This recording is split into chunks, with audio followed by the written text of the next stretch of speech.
Hello, I'm Vanessa Wissam. I'm a network helpdesk technician at ADAME-TECHS, and today we're going to talk about printers. Let's get started. So, in the past, printers have gone through two fairly widespread connectivity systems. First, there was the LPT port, as you can see on the screen. This was a very useful port at the time because we didn't really have a solution for connectivity.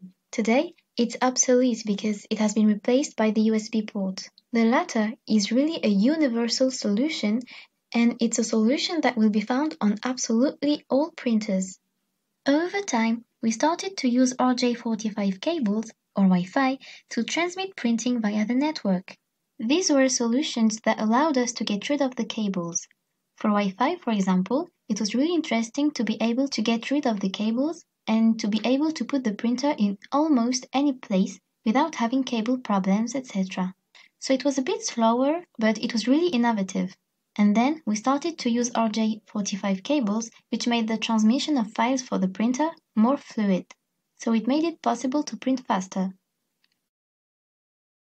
Regarding the ink, we went through several solutions. There was, for example, as you can see, liquid ink. This is a solution that is still used today, and it allows for fast printing. So liquid ink will dry very quickly, and at the time, for example, it allowed savings to be made because it was a cheap solution.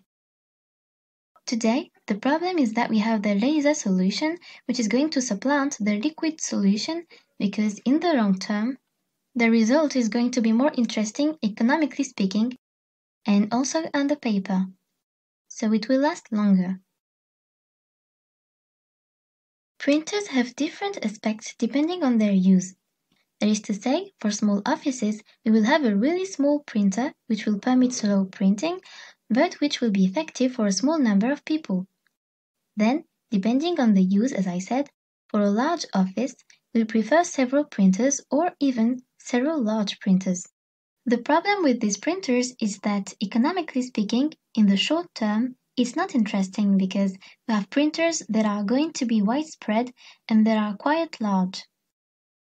They will therefore be very inexpensive in the long term.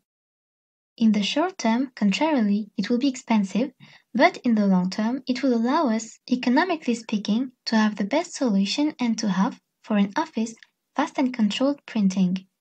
And that's it. Thank you for watching this video.